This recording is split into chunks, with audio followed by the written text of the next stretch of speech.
Jerram. Yes. Melton.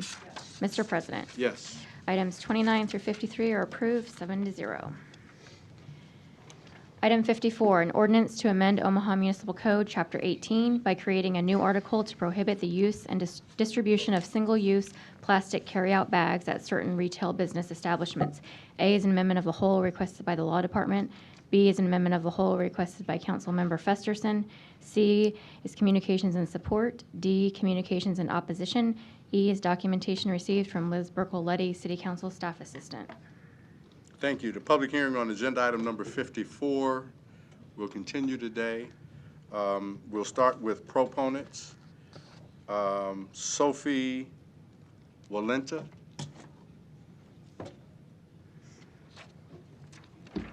Hello, my name is Sophie Walenta. Do I need to give my address?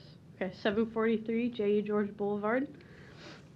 As of yesterday, I am a graduate of Central High School and the Omaha Henry Doorly Zoo Academy. Much of my time spent was studying the effects of single-use plastics and their contribution to our planet's overall decline. As a student ambassador for the Hefty Energy Bag program, I spoke with many members of Omaha's community about the benefits of this program. I've participated in cleanups around the city where I've picked up no shortage of plastic bags. I also wrote a 17-page bill for the plastic bag ban as a junior in high school. My education has provided me with an in-depth knowledge of how single-use plastics affect us globally, nationally, and locally. This past Sunday was my 18th birthday, a day for celebration, and I spent part of the day thinking on what I should say here today. It is upsetting to me that my first steps into adulthood were spent advocating for my right to see adulthood through. For I am concerned about the state of our earth. There is a misconception that our distance from the ocean means that we do not exacerbate its plastic problem, but this is false. Rivers lead to the ocean, and everything matters. And the trajectory of these bags is not only to the sea, but to our lands and agricultural resources as well. Microplastics, the versions of these bags that have been broken down and entered the food chain, have most certainly landed on my table and yours as well. The magnitude of this issue and my personal experiences with it are what have brought me here today. The Omaha area is now at a crossroads, to either evolve from our mistakes or continue them. With my generation inheriting these environmental problems, I can tell you which path I would like to take. I head off to college in Miami next fall to study marine biology. I'll be immersed in a community of people that deals with the detrimental effects plastics have on our oceans and marine life, and will be myself actively fighting for these solutions. I hope that when I move there, I can be proud to be from a city that has committed to fighting for solutions alongside me, rather than remaining a part of the problem in spite of me. So I ask you to please vote in favor of this plastic bag ban today. Thank you. Thank you. Next proponent, Caitlin Oppenhaver. Did I say that right? Copenhaver. Okay. I'm sorry. It's all good. Okay. My name is Caitlin Copenhaver. Hello and good afternoon. And my address is 6526 North 158th Street. And I'm a student of also Zoo Academy and Duchesne Academy. For all the times I can remember my parents dragging me unwillingly to the grocery store as a kid, I can't seem to remember very many in which we were offered paper rather than plastic bags. I mean, it's just kind of a standard of life. Plastic bags are easy to use, single use, they're convenient, and lightweight. However, these very appealing factors are actually belying the problem with plastic bags, which is the ineffectiveness of their disposal. So we can throw away as many plastic bags as we want, but their lightweight allows them to be turned into a sort of kite to be carried off, as Sophie said, to the oceans, to our fields. They get all over the place. One thing I can remember very vividly from being a kid is seeing all these plastic bags flying around and thinking how gross it was to see them around our beautiful city. So by banning plastic bags from Omaha, we will also be able to remove the hazards of their disposal, improve people's health, keep our environment pristine, and find better alternatives. Approximately 5 trillion plastic bags are made worldwide every year. That's a lot of garbage. Now, the disposal process is already extremely difficult due to the aforementioned wind problem, but if the bags do happen to land in the landfill, it can take up to 1,000 years to biodegrade. They're not really biodegradable, I guess to decompose. I'm sorry for that. Anyway, they're made of polyethylene, so that lasts quite a long time. And Waste Management reports that only about 1% of plastic bags are returned to recycle. So that means the majority of them are getting carried off to our environment or ending up in the landfills where they'll last for up to 1,000 years, which are not good situations. Plastic, as Sophie mentioned, is also getting into our food. In the oceans, fish consume tiny microplastics, and through the process of biomagnification, which is where pollutants become more and more concentrated from consumer to consumer up the food chain. So this occurs, and so in a study, 114 marine species were found to have these microplastics in their stomachs, and over half of these were consumed as seafood, so I'm glad I don't like seafood personally. From a more local standpoint, plastic is entering our farm fields. If these microplastics get into our rivers and soil, what will stop them from getting into our produce? As the Cornhuskers, I believe that we should protect our namesake from the dangers of plastic pollution. So every day we see plastic bags stuck in trees, in our lakes, and flying in the wind due to failure in being able to dispose of them properly. Nobody wants their city to be filled with trash. For new people moving to Omaha, it would be so unpleasant for them to arrive here and see these plastic bags flying around. It is also appealing to businesses. According to Keep America Beautiful, 36% of business development officials say that litter impacts the decision to locate to a community. So that's an economic benefit. Removing plastic bags would make Omaha a cleaner and more beautiful place to live. So as we've seen, plastic bag disposal is ineffective and harmful to people, animals, and the environment. Okay, let me get you to wrap up. Oh, here. I'm sorry. That's okay. No, we're trying. I forgot to let people know, too, we're trying to do 3 minutes per piece. Okay. So by banning plastic bags, we'll take a step in the right direction of keeping Omaha happy and healthy and beautiful. Thank you. Thank you.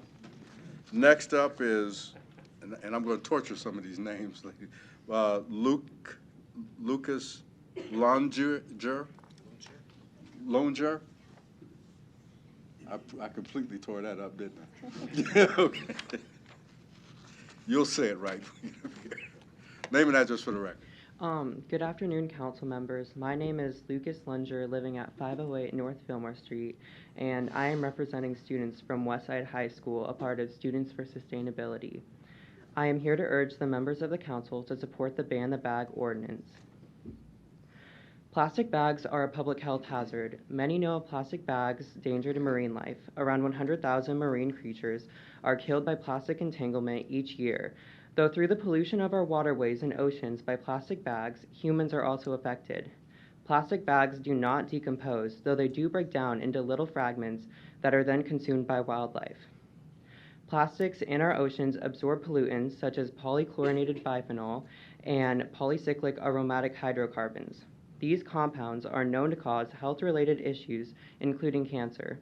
So when marine life ingests these plastics, the chemicals absorbed by them eventually end up in humans who consume fish or other marine organisms. Now, even if you don't eat fish, plastic bag toxins can still make their way into your blood and tissue through our groundwater. Landfills are filled with tons of plastic bag waste. The chemicals in plastic bags seep into our soil and make their way into groundwater. The Ogallala Aquifer is an important source of water, and a major portion of the aquifer is located in Nebraska. Plastic bags that end up in Nebraskan landfills then cause chemicals to seep into this aquifer, directly causing toxins to end up in our drinking water.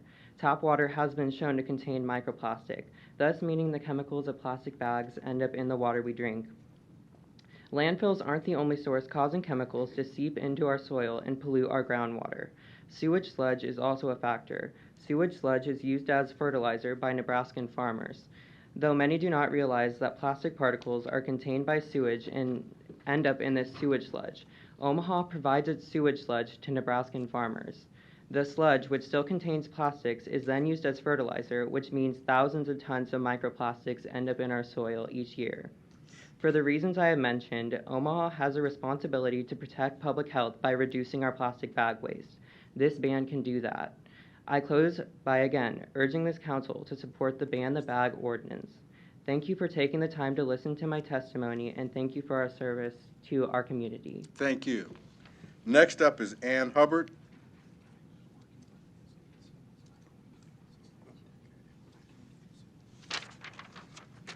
Good afternoon. I'm Ann Hubbard, 4532 South 163rd Street. I live on the south side of Lake Zorinsky. I'm a retired physician. I spent 35 years working in pediatric healthcare and doing clinical research. There is no question that there's an association between our health and the health of our environment. And as the kids have just told you, there is increasing evidence that microplastics are becoming part of our environment becoming part of the food chain. So we are ingesting that. Part two, because I live on the south side of Lake Zerinsky and I have 2 dogs, I'm out there walking all the time. And as a walker, I am appalled in the upper middle class neighborhood that I live in that there is so much plastic crap out there. I'm picking up, I have a minimum pickup that I do every day, but there are days that you just get tired of picking up the trash. And you would think people in my neighborhood would pick the trash up. They don't even pick up the trash that's right in front of the trash can or right in front of their mailbox that they have to cross in front of every day. This winter, after this hard winter, the amount of trash that was at Lake Zerinsky was enormous. And not only do I walk on the lake, I kayak on the lake. So my friends and I that go out kayaking, we pick up trash every day that we kayak. Each day we'll come back with at least 1 trash bag, big trash bag full of trash, which is mainly plastic bags, styrofoam cups, and then other pieces of styrofoam. So I think the ban on plastic is an important place to start on looking at the amount of plastic load we have in our life in general. I've had the opportunity to travel extensively around the world. Rwanda was the first country to eliminate plastic bags. They did that in 2008. I was there in 2010. It's the cleanest country I've ever been to. And that's a middle-income African country that was able to ban plastic bags. They started with community projects, cleanup projects in 2004 and worked up to a complete ban in 2008. They are now, this year, going to completely ban single-use plastics from their country. You know, it's not that hard to eliminate plastics. I can't tell you how many of these reusable bags I have. I've never paid for a single one of them. You get them at any event you go to, you get a reusable plastic bag. Because people say it's gross to use them, they're washable. People say, oh, you forget to take them with you. Well, some friends of mine 10 years ago gave me a bag like this. You can carry it in your purse. It folds out to a full-size bag for those times you walk into Walgreens and forgot your bags. Again, washable. So there's lots of ways that we could help reduce plastics, but it's an important place for us to start, is with the ban. Thank you. Next is Elaine Wells. My name is Elaine Wells. I'm at 5005 Reed Street. I was going to give a long dissertation, but everybody else who's preceded me has done such a good job, I'm going to eliminate that and just say that I hope that Omaha will become a leader in environmental protection rather than holding out for the old ways for the rest of this decade or the rest of this century. Let's do it right now and be ahead of the curve. Thank you. Next up is Kate Kelly.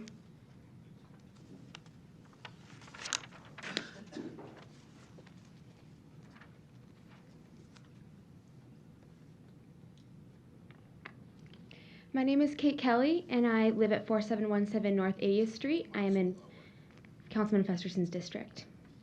I'm here to urge the members of the council to support the Ban the Bag ordinance.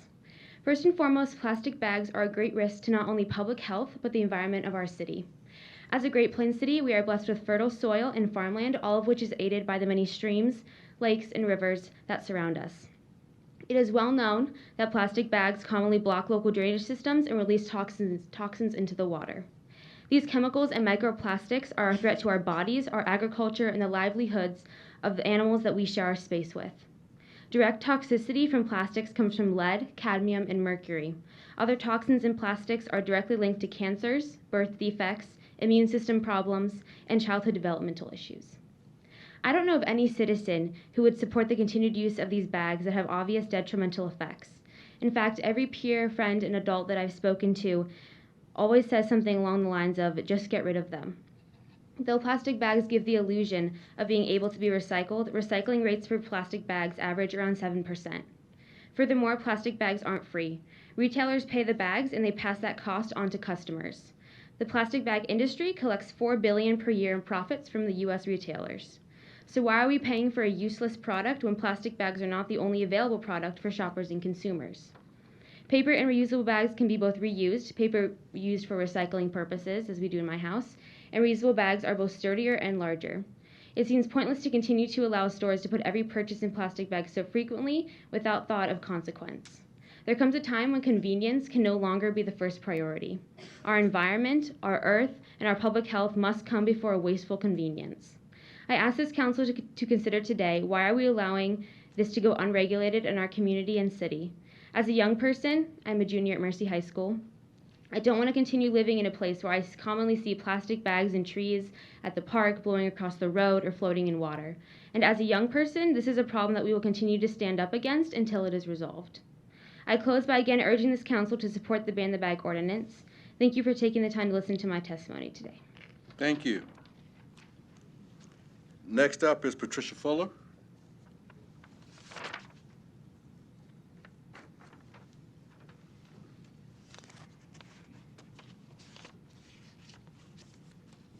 Patricia Fuller, 26 Pickard Lane, Council Bluffs, Iowa. I'm a member of OTOC's Environmental Sustainability Team and a member of Sacred Heart Church in Omaha. I'm going to eliminate most of what I was going to say, make this very brief because it's already been said. But a study by the University of Georgia estimates that 8 million metric tons of plastic end up in our oceans each year. This figure could increase tenfold in 10 years if no action is taken. We know that the mayor and retailers would prefer voluntary recycling measures. If voluntary measures worked, we wouldn't have this many tons of plastic entering our oceans. The Great Pacific Garbage Patch would not be twice the size of Texas now.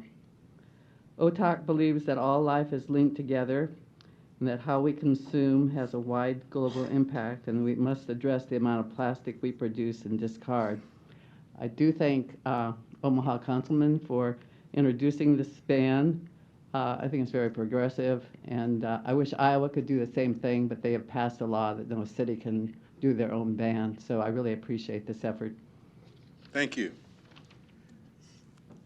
Next is Kathy Jeffers.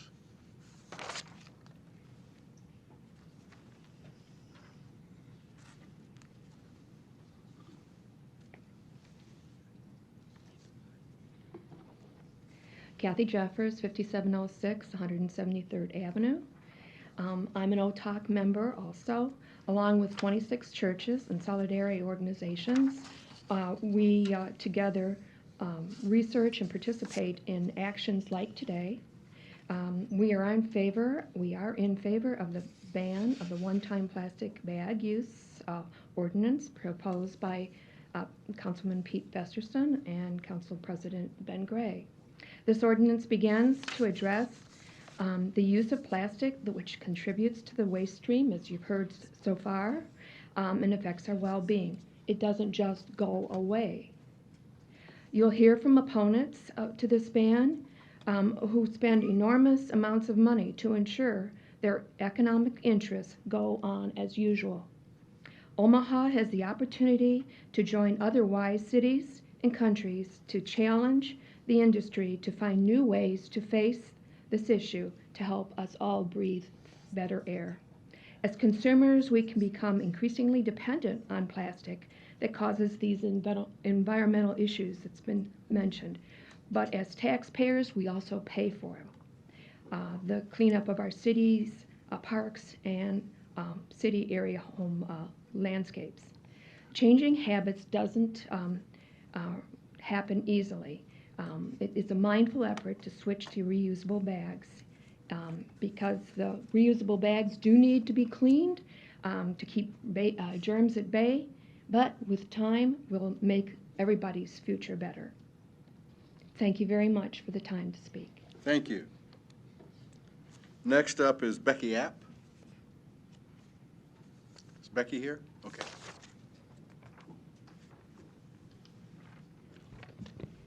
My name is Becky App, 1124 North Happy Hollow. I'm with E-Creamery Ice Cream and Gelato. I'm here to express my support of a ban on all retail plastic bags. As a small retail business owner, I know firsthand that cost-effective, environmentally friendly options are readily available from Omaha sources. It's a very simple switch that has the long-term benefit to our environment that far outweighs any temporary inconvenience of us retailers sourcing an alternative non-plastic bag option. Thanks for your work on making Omaha a more responsible, environmentally friendly city. Thank you. Next is David Corbin.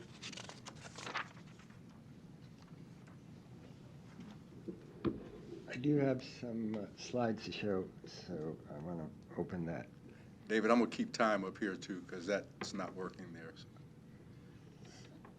Don't start it yet. Don't start it yet. Okay. All right. Let me reset, and then you...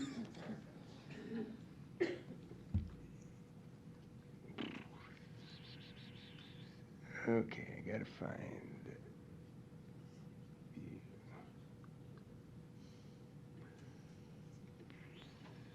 slide. Sorry.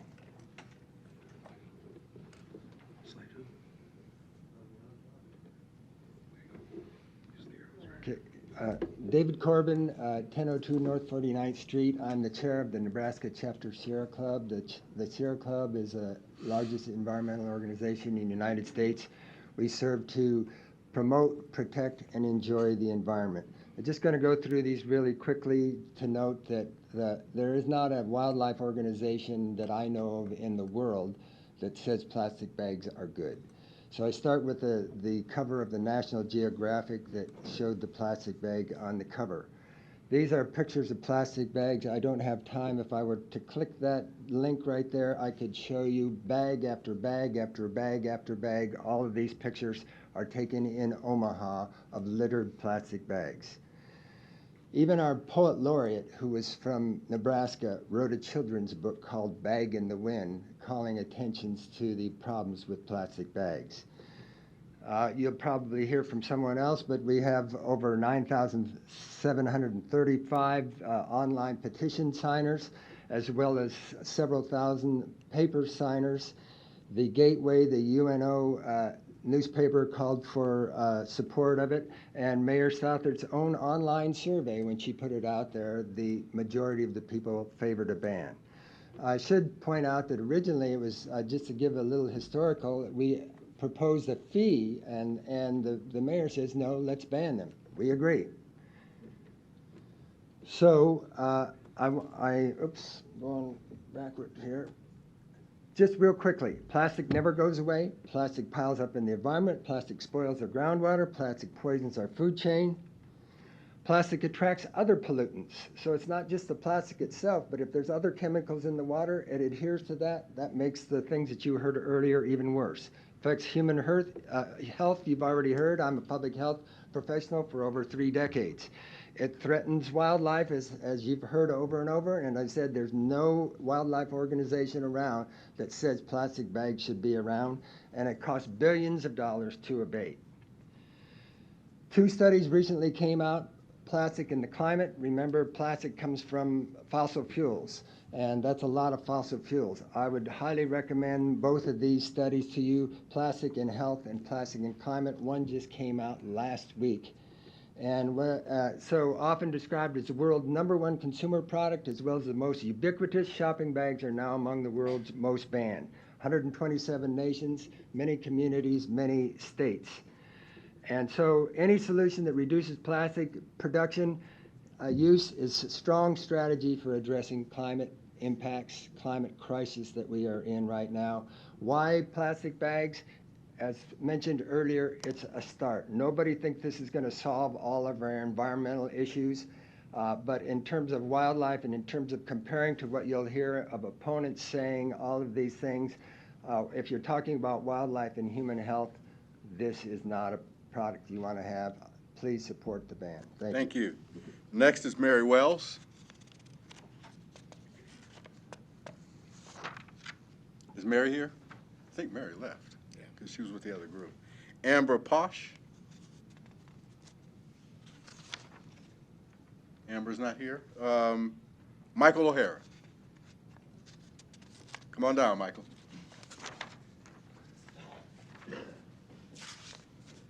Hello, I'm Michael O'Hara. I'm lobbyist for the Sierra Club, address 6035 Vinny. I want to thank you for introducing this bill or this ordinance and for following the mayor's suggestion to ban instead of put a fee and follow the mayor's suggestion to broaden it. We support agenda item 54B. We're approaching Memorial Day, and one of the things you're certain to hear is freedom is not free, nor are plastic bags.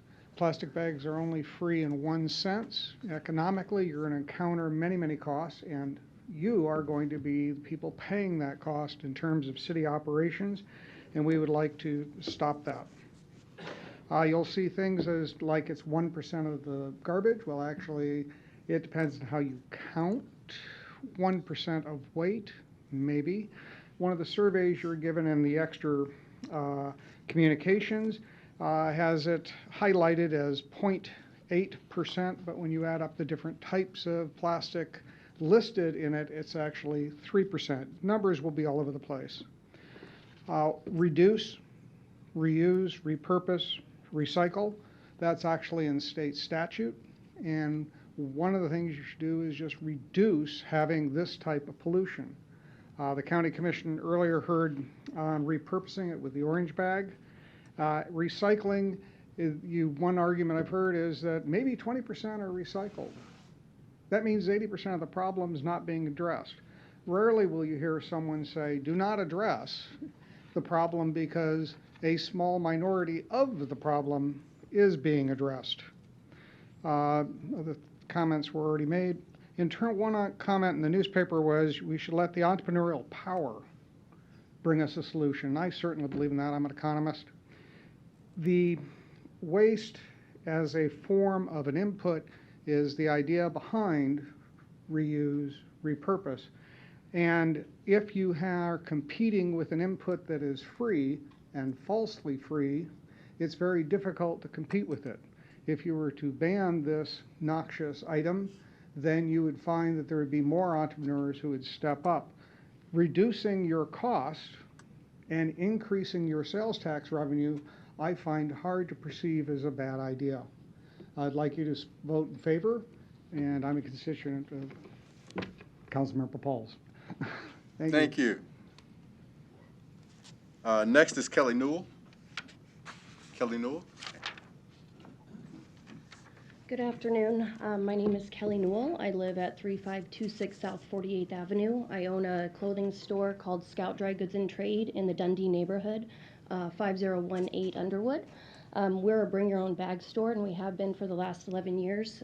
It's great for our bottom line. It doesn't affect anything. In fact, we're saving money. Lots of times we just ask people if they need a bag or a receipt, and they say, no, actually I'm parked right outside. And just that little bit of a pause is all they need to start thinking a little bit differently. This time last year, we started the petition that David brought up, the online petition on change.org. We have almost 10,000 signatures.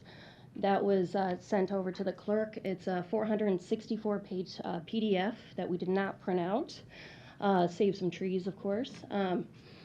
So I think that what that shows is the enthusiastic support for this type of ban in Omaha. People really want it. I think the time is now to take this action.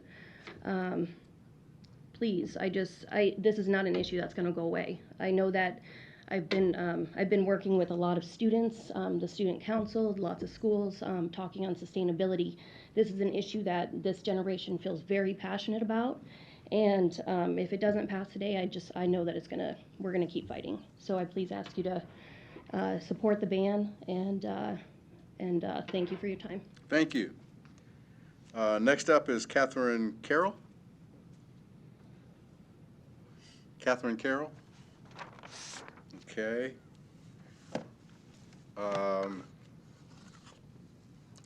Marissa Beal. Marissa Beal here. Okay. Angela P-A-R-T-C-S-C. Okay. I wasn't even going to try that one, so thank you, Angela. Good afternoon, council members. My name is Angela Partouche. I live at 6535 South 108th Avenue, but I'm here on behalf of Duchenne students and Students for Sustainability. And I am here to urge the members of the council to support the Ban the Bag ordinance. At Duchenne, I was lucky enough to be informed on the environmental crisis that is happening in our world right now. This awareness has transformed into a passion and an activism. I'm taught to have a global mindset and to know that all my actions have consequences. And at Duchenne, I've learned the importance of limiting waste through sustainable efforts such as composting, reducing energy, and simply being aware of what I waste. And even though Duchenne may be ahead on the sustainability front, that does not stop Omaha from being behind. I walk out of my school to the Walmart down the street and see hundreds of plastic bags being used. I drive to school and see them flying around on the interstate, and it is not enough to have only passionate individuals limiting plastic waste. We need the whole city to as well. Omaha needs to take a step in the green direction and ban plastic bags. OPPD's new energy efficiency program is progress, but Omaha is a big city. With over 450,000 people, we are able to host big events such as the College World Series and the Olympic swim trials. But there's a responsibility that comes with being such an influential city. We need to not only become a hub for college baseball, but for sustainability in the Midwest. Other places in the Midwest, such as Chicago and Washtenaw County, Michigan, have adopted a no-bag policy, not to mention the entire states of California, Hawaii, and New York.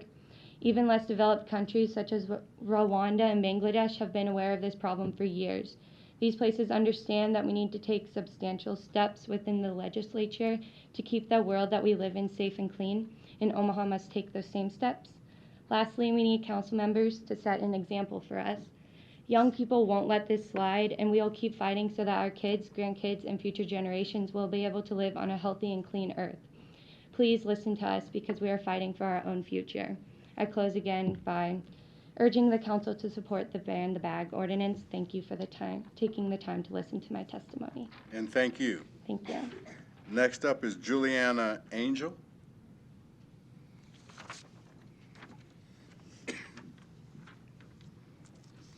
Good afternoon, council members. My name is Juliana Angel, living at 810 North 69th Street, Omaha, Nebraska, in Council Member Festersen's district. I am proud to call Omaha my home because of our kindness and respect for one another, because of our community's ability to come together and support one another, and because of our beautiful city. I'm here to urge the members of the council to support the Ban the Bag ordinance. We know that banning plastic bags has decreased waste in other communities, so I wonder why you would not want to move forward in the efforts to preserve our city and our planet by supporting this ordinance. Is it because we need the convenience of a plastic bag, or because they are cheap to produce? Are cheap production and convenience more important than our community's health and future? When you allow the use of something that is toxic to our people and our environment, you are telling us that you value convenience and profit over us. While it is easy to look around and say, what about them? That city isn't doing it, why should we? Today could just as easily be the day that we choose to make ourselves leaders in the Midwest and in the nation. To tell our farmers and communities who are being damaged by this toxic pollution that you care. We are all here because we are afraid. We are afraid for our future and for the future of generations to come. However, this fear will not paralyze us and it will not make us silent. Our concern has motivated us to become leaders and it has made us stronger. One day I want to be able to tell my children and the people in my life that I did everything in my power to preserve our life on Earth. Will you be able to say the same? The youth of our community has stepped up and is asking you to protect us, to use your power and help our future. At this moment, we are standing here pleading for your help because by the time we are old enough to sit in your place, if we have done nothing, it could be too late. Please understand that this is not something we will forget about and not something that will blow over. We are aware, we are educated, and we are watching because this is our future. How can we sit here understanding the pollution and destruction we have caused and not take responsibility for our actions? I ask you all, can we afford not to pass this ordinance? I hope that my testimony and the testimony of my peers has made a difference in your decision. I ask again that you support the Ban the Bag ordinance. Thank you for your time. Thank you. Next up is Sidney Rogers Morelle.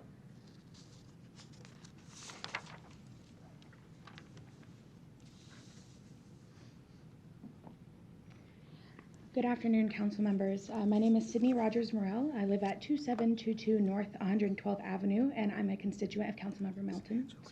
I'm here today to urge the members of the council to support the Ban the Bag ordinance. The negative impact of plastic bags is larger than the bundle that lives beneath most of our kitchen sinks.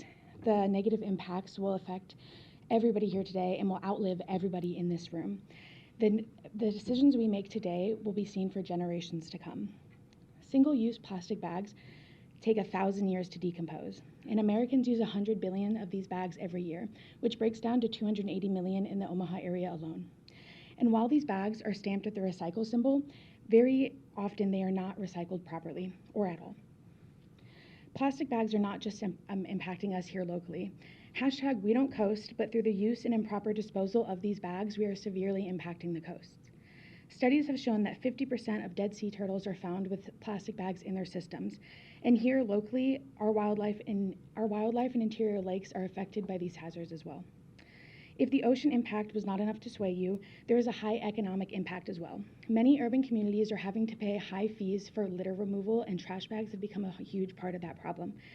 Some cities have had to pay upwards of $1 million for litter removal, and it's only getting larger. And I don't know about you, but I would prefer to stay known as the city with the best zoo and not the city with the most plastic bags littering the grounds. I know the citizens of Omaha are ready for this change.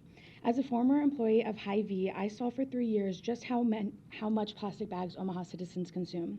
I also, however, saw just how willing they were to make this switch. Many customers brought their own bags, would bring back the plastic bags to recycle, or perhaps didn't even use bags at all. I want to see Omaha be the city that leads the way for banning these bags in the Midwest. We no longer have the privilege of time to timidly wait for another city to be the leader in this. It is time for Omaha to be the leader. I am entering my senior year here as a political science undergraduate at the University of Omaha, Nebraska, where this past year I served as the Sustainability Committee Chair Director. I have lived in Omaha my entire life, where I attended all Omaha public schools and graduated from Omaha Central High School in 2016, all of which I am quick to boast about. I want to see Omaha take steps to preserve this world for the future generations who will hopefully love this city as much as I do. Supporting this ordinance is the first step in that.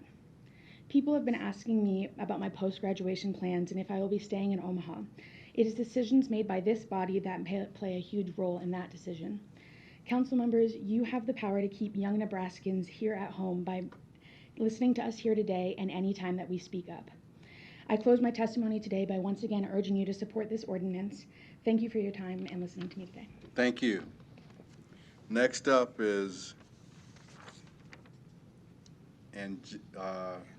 Angelina.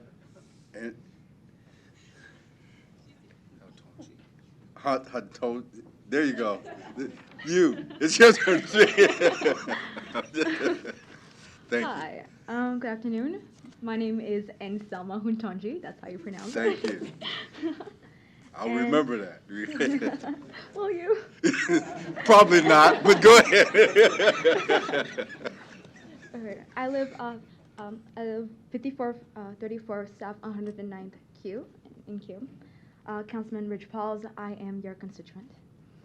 And I'm here representing students of District 5 and Students for Sustainability in support of the ban of the bag ordinance. The U.S. alone uses 100 billion plastic bags per year, but only 1% of those bags are recycled, which means 99% of a billion bags end up in landfills. A billion plastic bags takes 12 million barrels of oil to manufacture. That's 14 plastic bags for every mile you drive. Plastic bags take about 500 or more years to decompose, and by then we're halfway through a millennia.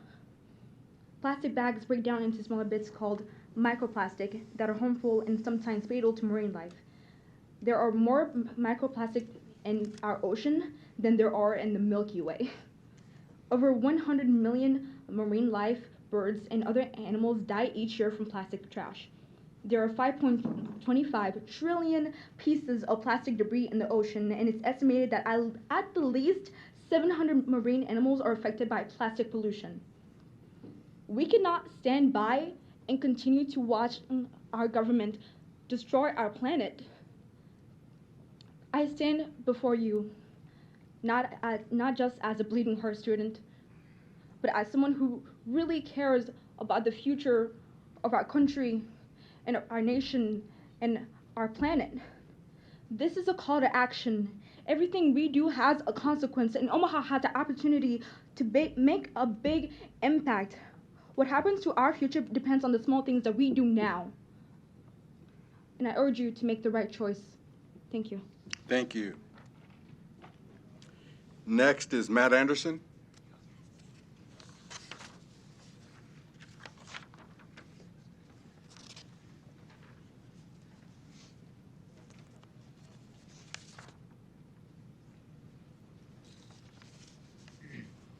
Good afternoon, council members.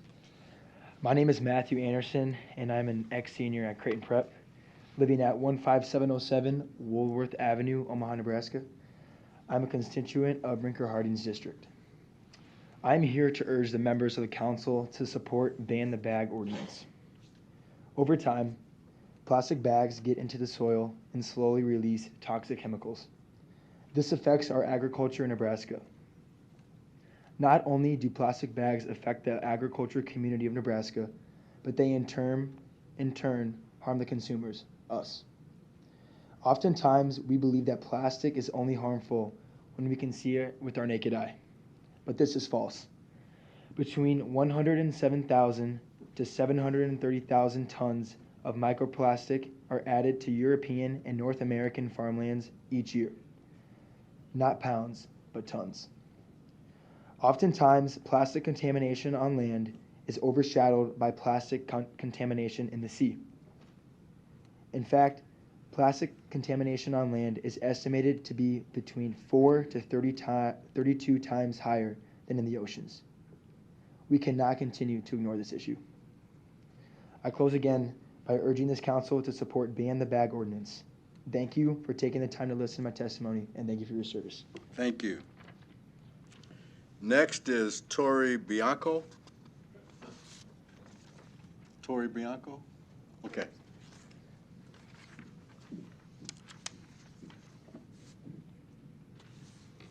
My name is Torrey Bianco. I'm at 2444 South 183rd Circle. I am a graduate from Elkhorn South High School in 2017, and I currently attend New York University. And I've always been passionate about protecting the environment. So hearing about this ban through social media and the petition that I found out through Scout Dry Goods, I was super excited to come back from studying abroad in Spain to see how this vote turned out. As a matter of fact, plastic bags come at a cost in Madrid, where I was studying, and that made me more inclined to bring my own bags. I kept one in my backpack all the time, and it became a part of my routine, and so was the same for my classmates. So making it harder to obtain single-use plastic bags is obviously effective. But nevertheless, the concerns about this ban have to do with convenience, but luckily we live in a world of choice. Banning single-use plastic bags will relieve a burden from the environment more so than it's going to place a burden on consumers or businesses. From the pre-council meeting I listened to earlier this morning, I noticed that there was no mention of a manufacturer of plastic bags, or it was only the grocery stores and the retailers and the consumers. Therefore, from this knowledge, it wouldn't impact a single job in Omaha. Again, we are balancing a shopping convenience versus knowing the harm to our environment. Although gradual social change will come with time, we don't have forever. When we live in a planet with limited resources, carrying a burden of a consumer-driven society, the time to act is now, especially with a limited ban that is easy for the consumer as well as the store to adapt to. So, as the city of Omaha, if we can make one little change that is codified into policy, more change will ensue. Let's keep moving forward. Thank you for listening. Thank you. Next is Michelle Brown. Michelle Brown? Okay. Is everybody named Michelle Brown? Is that, no, I'm just. Hello, my name is Michelle Brown. I am a science teacher at St. James Seton Catholic School.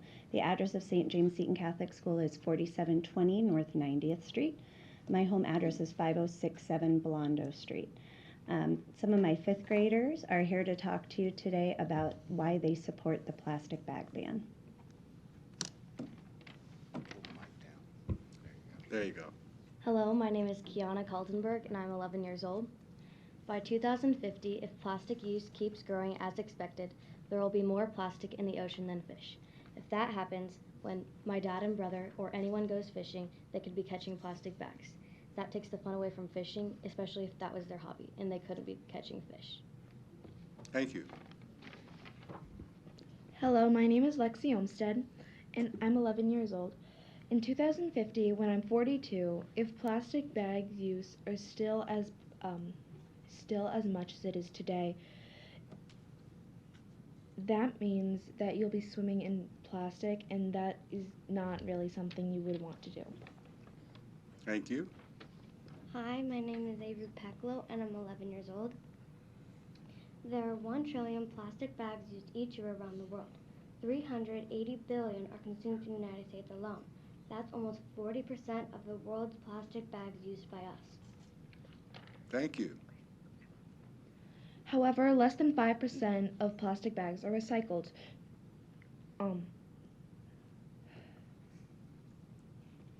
The average person in the U.S. uses 1 plastic bag per day. In Denmark, they use 4 per person per year. Thank you. Pull the mic down for you a little bit more so you can hear you a little more. Yeah, you can pull them both down if you want. There you go. Each year, thousands of sea turtles choke on plastic bags after mistaking them for jellyfish, a favorite food.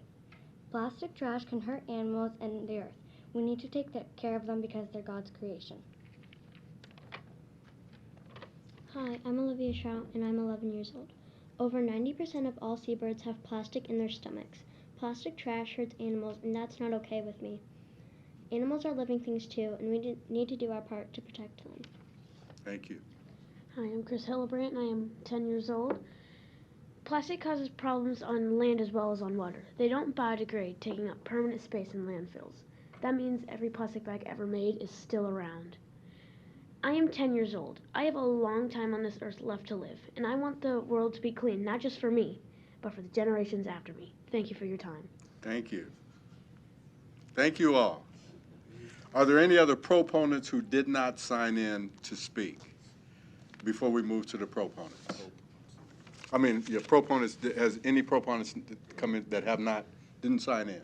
All right, next to the opponents, and we will start with, I think this is Sheila Lowry? Sheila Lowry? I got it right? Okay. Hi there, good evening. I'm Sheila Lowry, the Corporate Affairs Manager for our Dillon Stores Division, serving Dillons in Kansas, Bakers here in Nebraska, and Gerbs in Missouri. And together we're a division of the Kroger Company. Our Bakers offices are located at 4509 South 143rd Street, Suite 4. So here, with great appreciation, I share my support for the forward-thinking conversations in Omaha. At Bakers, we agree with growing concerns about single-use plastic bags, especially with our Zero Hunger, Zero Waste vision. Therefore, we are leading the change, and we're committed to phasing out plastic bags in favor of reusable options by 2025. It's a positive step ahead. It's also a fundamental change with the way all retailers do business and us as consumers shop. On April 1st of 2019, our QFC division, which includes 62 stores in the Pacific Northwest, became our first retail division to complete this process to eliminate plastic bags. And we expect to learn so much from this process. We've got to listen to our customers and to our associates to share a more seamless experience as we continue on this plan. We, along with our customers, will need time to transition to a new and better way of doing things. That means adopting reusable bags, which we believe is the most sustainable option. Switching to paper is simply not enough. As you know, paper bags have their own environmental drawbacks.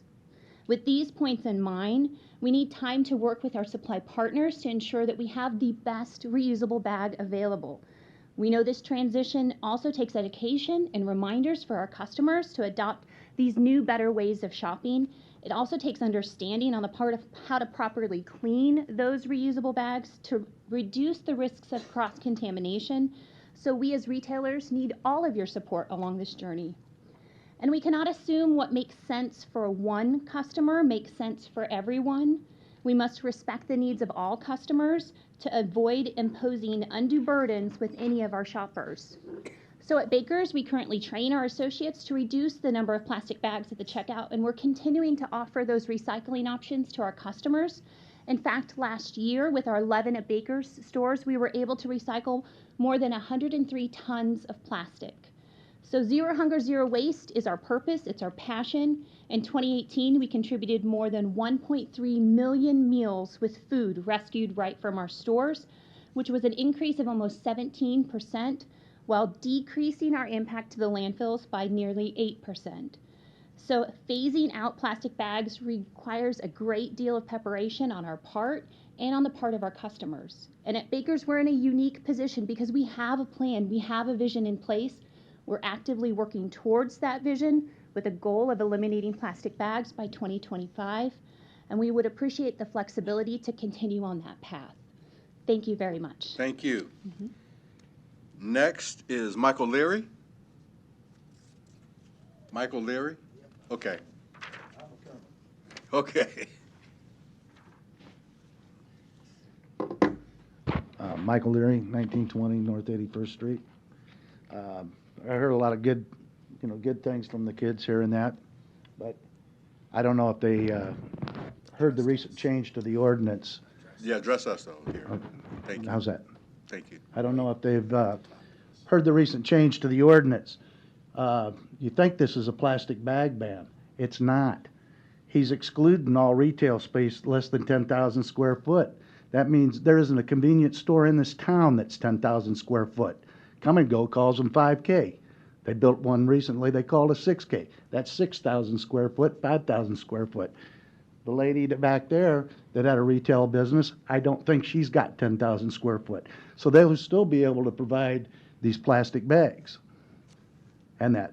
You think you're banning them, you also put a limitation on them as far as the thickness. I just measured a bag from Walmart. It meets the measurement. It exceeds the measurement. You also said that you wanted the bags, if they're plastic, that they have to say they're reusable, recyclable. Bags, I've collected bags from every vendor around town, and they do say that on the bag. You gotta read it. That's what it said last time. Educate the people, not to litter. Thank you. Are you finished? Oh, I'm sorry. No. Reusable bags. This is a reusable bag. It doesn't say reuse on it. It's also plastic coated. It's a plastic bag. It's reusable. And that was sent out by, we've got them from the Veterans Associations that have sent them out. Nowhere on this bag does it say it's reusable.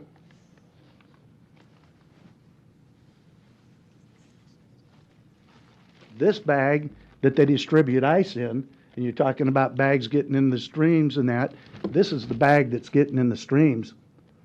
They're going to the park, they're littering with these, they're dumping their ice out, and they're littering with these. There's nothing in the ordinance that says this bag is eliminated.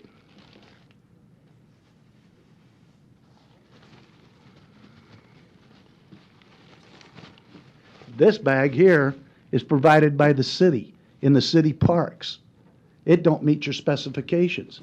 The bag out there outside in the trash bin for the waste here doesn't meet your specifications. And it's a single-use bag. I would hope it's single-use. Bags like this are a problem for your trash. This is part of your litter problem, what you're trying to get rid of. And this, which I'm sure, I don't know if you... Yes, you have to address Okay. us. I don't know if you guys are aware of what these are. I think some of the college students do. But this is a wrapper that you find all over town and in the parking lots that is being used to have their wacky tobacco added to so they can make their funny cigarettes and cigars. Okay. They're all over the place. Okay. Ban them. You got about 30 seconds. And then the disposable diapers, which you've all the younger ones have probably... Talk to us. Okay. The disposable diapers that you've all probably worn at one time or another, is a bigger waste and a bigger fill in the landfills than those plastic bags. Thank you. Thank you. Next up, Doug Kagan. Is Doug Kagan here? Okay, I'm sorry. Were you hiding from me back there, Doug? I can't see you.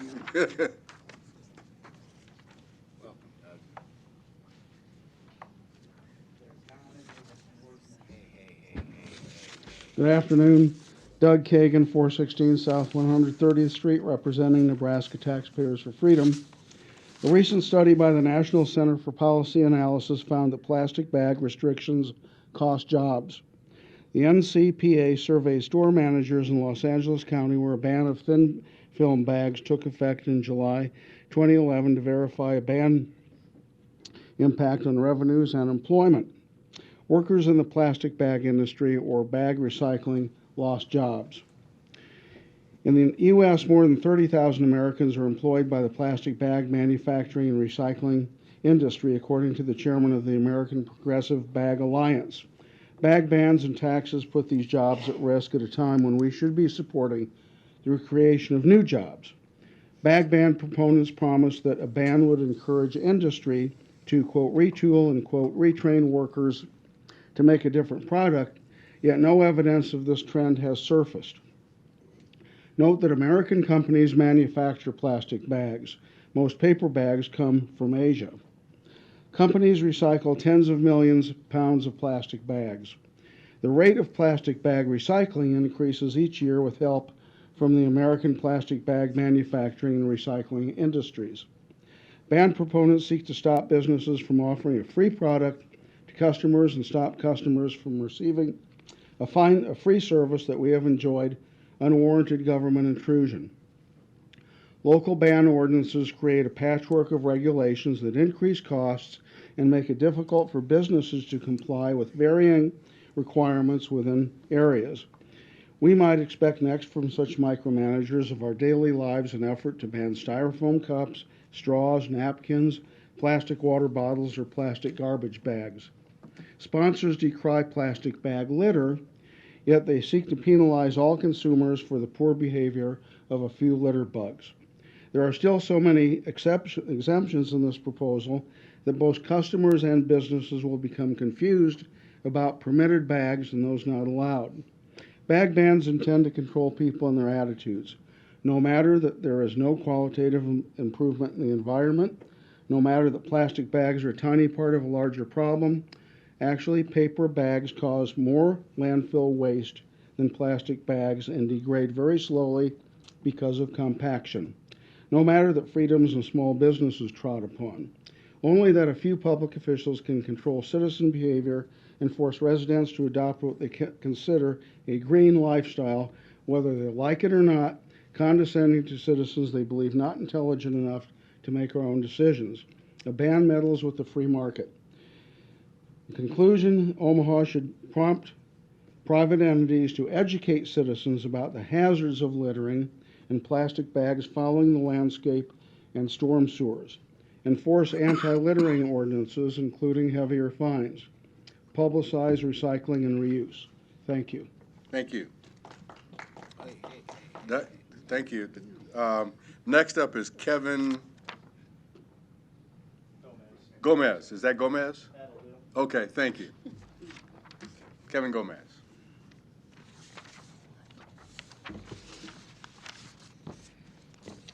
All right. Good afternoon, Council. My name, as was mentioned, Kevin Gomez. I'm an instructor of economics at Creighton University and program manager for the Institute for Economic Inquiry at Creighton University. That said... Address, please. And my address is 1009 Jones Street. Thank you. But that said, these views are mine and not reflecting the university or the institute. So, of course, I come to you regarding this ordinance. I urge you to vote no against this ordinance. Bans are ineffective if by solving one problem, they create new ones that are empirically worse. When these bans are implemented, studies show several unintended effects. We see a dramatic uptick in the purchase of garbage bag liners, thus not really solving the plastic bag problem. We see a rise in health risks. We see more hazardous waste. We see an increase in shoplifting. We see nearly the same amount of reusable bags going to the dump as plastic bags, but with a larger carbon footprint. What is more is that in an attempt to be fair with a comprehensive ban, we end up being unfair in two distinct ways. One is that plastic bags are a negligible portion of the total amount of litter, as was mentioned, even when singling out storm drains or waterways. In fact, litter surveys continuously show plastic retail bags constituting of less than 1% of total litter. Given these data, we can hardly justify a plastic bag ban without giving similar treatment to all fast food packaging, plastic bottles, bottle caps, and other litter sources. Secondly, these types of bans disproportionately affect the poor. We expect them to buy reusable bags that need to be washed regularly. We expect them to buy garbage bag liners instead of reusing the bags they bring home from the store. We expect them to buy lunch boxes instead of using these bags to transport lunches. We expect them to buy bags to throw out soiled diapers or other hazardous animal or human waste. People with little to no access to bathrooms, like the homeless, often use plastic bags to dispose of their waste. What happens to them when we ban these plastic bags? In fact, San Diego banned plastic grocery bags. The city saw an unprecedented hepatitis outbreak because the homeless no longer had access to grocery bags to dispose of their excrement, so it was left on the sidewalks. So that's another problem that we have to deal with. If we are at all concerned about greenhouse emissions, the data clearly suggests that plastic bags leave less of a carbon footprint than the obvious alternatives, paper bags and tote bags. Looking at their entire life cycle, production, use, and disposal, plastic bags are better for the environment than the forced alternatives that come from a ban. A slew of studies that show that we would need to use tote bags an unreasonable amount of times just to justify their environmental claims. A Danish EPA study suggests that a tote bag has to be reused 20,000 times to equal the environmental impact of one single-use bag. Cotton or canvas tote bags are not only environmentally damaging than plastic bags, they are health risks. As was mentioned, food often leaks and spills when transported from grocery stores, so these bags need to be washed regularly. 97% of reusable bag users never have washed their bags or bleached them. They collect tons of harmful bacteria such as E. coli and even salmonella. This is not only an obvious health issue, but also a socioeconomic issue. Washing them regularly assumes Let me easy get you access. to wrap up here real quick. Sure. Okay, thank you. Another these unintended consequences are that banning this plastic bag is just a coercive way of trying to entertain a movement that is much more sustainable when voluntary actions are taken, not forceful actions. Personally, a plastic bag ban won't have any effect on me, but it'll affect disproportionately the poor that don't have a voice to come and oppose these types of bans. So I urge you, again, to vote no on this ordinance, throw the ban away. Thank you. Thank you. We're not going to do that in the chamber here, ladies and gentlemen. Thank you. The rules don't call for that. Thank you. Next up, Kathy Sifkin.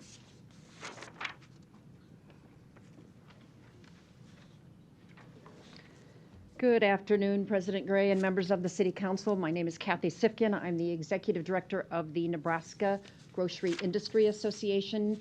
We represent grocery stores statewide here in opposition to the ordinance. As we speak, there are many things that are happening in the recycling world. I'm not sure that you are aware, or perhaps you are, that Omaha has a very good chance of becoming the home of a pyrolysis center and our plant, and that will happen within the next year or two. And this plant will be able to recycle approximately 6,000 tons of contaminated plastic every year. We also have the orange bag that is being introduced in many communities across the state of Nebraska. Plastic bags are now being recycled into many different products, including railroad ties and decking and other things that get those bags out of the waste stream. And when you have those end products, they become revenue streams. And those are things that can help the communities across this entire state. In addition to that, retailers are searching for ways and developing programs that will reduce the number of bags that are in the community and will also help recycle the bags that are already out there. So what we ask, there are three things that we would like the council to consider before moving forward with any kind of a bag ban. We would we would like your consideration of adopting Mayor Stothart's resolution of encouragement, because it will motivate all retailers, not just some retailers, but all retailers, to reduce and recycle, as we should all be doing. We would ask that you lay this over for maybe a year or so that we can conduct a study so that we know what the litter problems are in this community. And we know that there are litter issues. So if we're going to do something to contain the litter, let's do it in an educated manner and move forward together. And the third thing that we would ask you to consider is to give the industry time to implement the programs that are already in development stages. We're asking you to not step in the way of progress. Earlier, when the council, at the beginning of the council meeting, you recognized someone for being very involved in helping flood victims in Nebraska. And so in the Omaha community itself, we have grocery stores that have stepped up. Hy-Vee has given over $200,000 to flood victims. Spartan Nash, or the Family Fair people, they have given over $125,000 to flood victims. Kathy, I'm going to get you to wrap up here pretty Okay, so Kroger, same thing. Across this entire state, grocers are stepping up and they're helping. My point is that we should work together.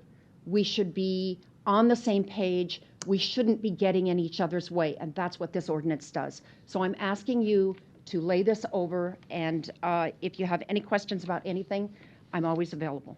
Thank you. Thank you. Thank you. Next up is Larry Store.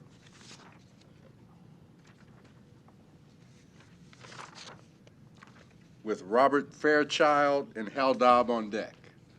Do I need to give my address? Yes, please. Name and address for the record. Larry Store, 5015 Lafayette Avenue, Omaha, Nebraska, 68132. I'm wowed. We've been off the topic quite a bit here today, and nobody's been interrupted and walked out. We've got OTOC, we've got college professors,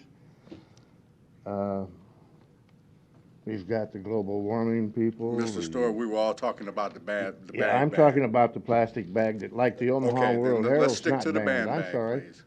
I'll bow back on topic, but I'm just making a point here, Mr. Gray, that there was a lot of people off topic. No, they weren't. Yes, there were. No, they weren't. Anyway, the World Herald leaves this laying on the sidewalks, maybe in the streets.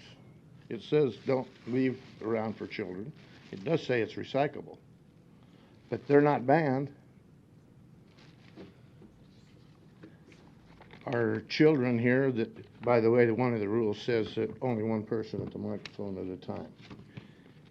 Our children are getting good lessons today in civics. However, they don't get the whole picture. Your state constitution, I think you're beholden to. We're going to talk about the says you band won't make bag, and we're special going to laws, a we're going special to talk law about the banning band only bag. certain bags, sir. Larry, we're not Now, going to keep doing this You with didn't you. interrupt him. You didn't interrupt please. him. Thank you. All We're not going right. to keep doing this. I told you we're not going to keep doing it, and we're not going to keep doing These it. guys are worse Robert to death. Fairchild is next.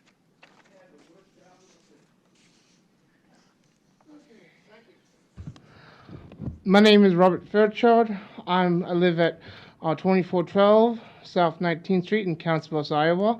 I'm a known liberty activist, so I come here to oppose the plastic bag ban because it is anti-free market, anti-liberty, and today's plastic pollution, 90% of it comes from Southeast Asia and Africa, and these countries don't really have trash surfaces because most of these regions do not have free societies to maintain a free market system in these regions, because a lot of these regions are known for authoritarian rule in their areas, and the authoritarians have actually no business to ban plastics, and so they're part of the biggest problems why the oceans are still getting polluted. In Australia, there was an entrepreneur that made a autonomous boat to clean the local bays in Australia. In the free market, every time concerns have been brought up with pollution, the free markets have been willing to meet up that demand because the demand is there and they can make the supply. So the free market is determined by the supply and demand. So I urge the City of Omaha Council to vote no on the plastic bag ban, and I congratulate all the young people who come out here to participate in government. So, and that is all for me, and have a nice day. You have any questions for you guys? Thank you. Held up. There's nobody else. That's it. Let's see if there's anybody else.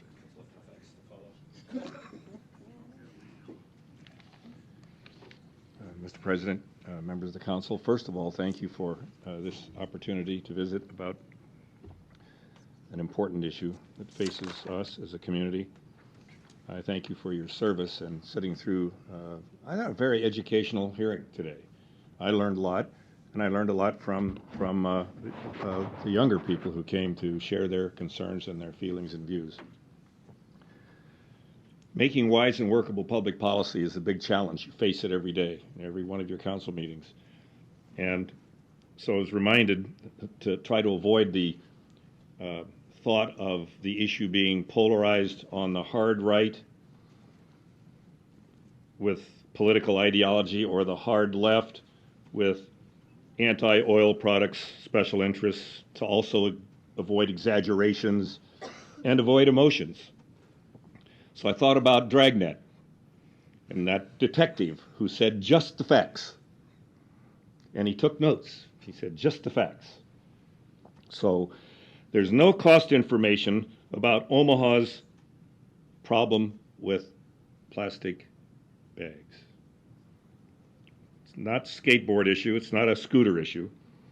There's no data that shows Omaha's threat of public health or public safety from the use of plastic bags. The t-shirt bag, whatever the percentage is of recycling netted against the cost of landfill for plastic bags, is an unknown idea. So what I want to just quickly say is, first of all, a lot of what you've heard on both sides today is true. A lot of what you've heard on both sides is true.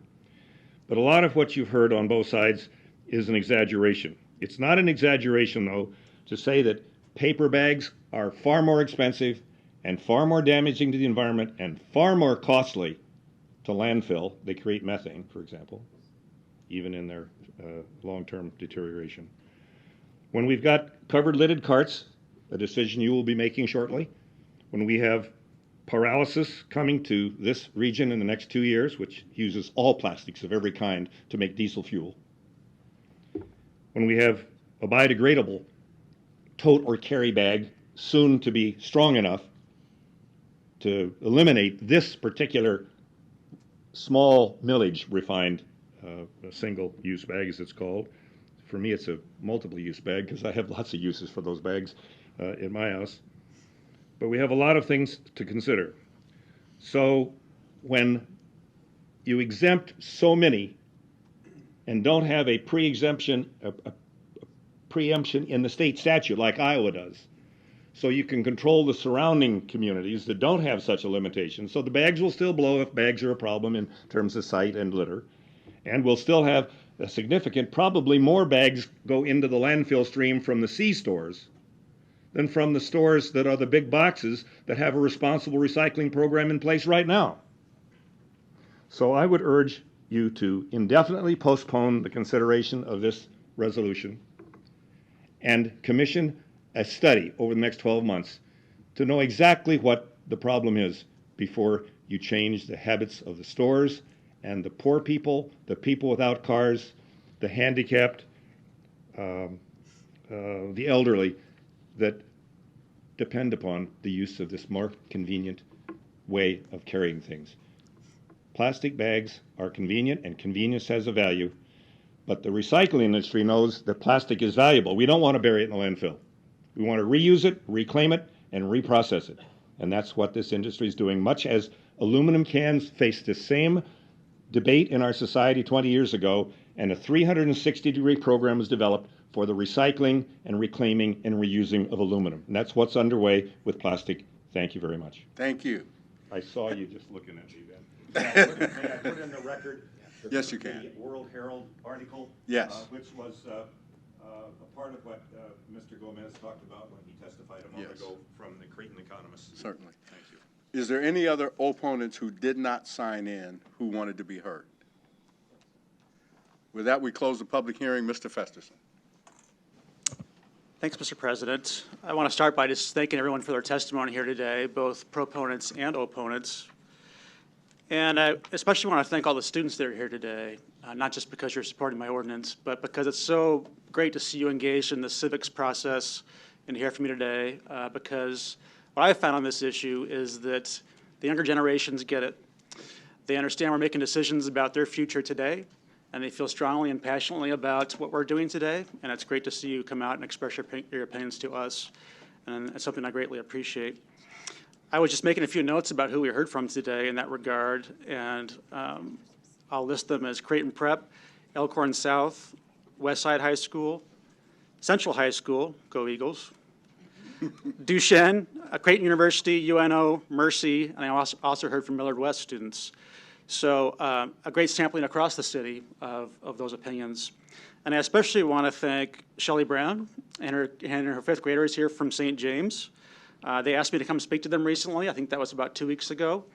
And I learned a lot from them. They're very smart kids and did a great job here today, and they're very engaged on this issue. In fact, their whole school is engaged on a project of sustainability, recycling, and doing projects on this plastic bag issue. I also want to thank my fourth graders from Rose Hill Elementary. They sent us a bunch of nice letters today, so I wanted to make sure I recognize them as well. So Councilman Gray and I began this conversation over a year ago and reached out to the Grocers Association and the Retail Federation and the petroleum marketers also at that time. And the reason we did is similar to a lot of the testimony we heard today. We were tired of seeing all the litter around our districts and around the community, all over the community, in streams, parks, trees, vacant lots, you name it. And our thought is surely we can do a better job of addressing that, and surely this is something that is totally preventable. And we can do a better job at reducing our litter and a better job at reducing our waste stream. We researched both fees and bans and what other communities have done.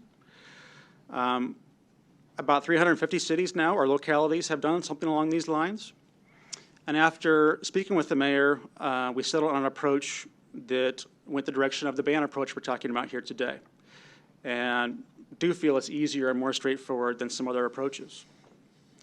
We felt now is the best time to address this issue because we are talking about waste hauling. We think this is one and the same conversation when we talk about how are we handling our waste as a city, how are we handling recycling, what's that going to look like, and my belief that in what's been proposed so far with the waste contracts, there's not much along those lines that addresses litter or waste stream reduction or even improvements in recycling.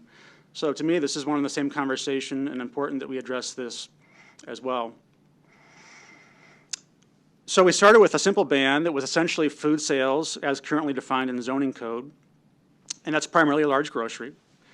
We thought it was a place to start. We thought it was manageable. We thought it was impactful since they are some of the largest users of plastic bags in our community.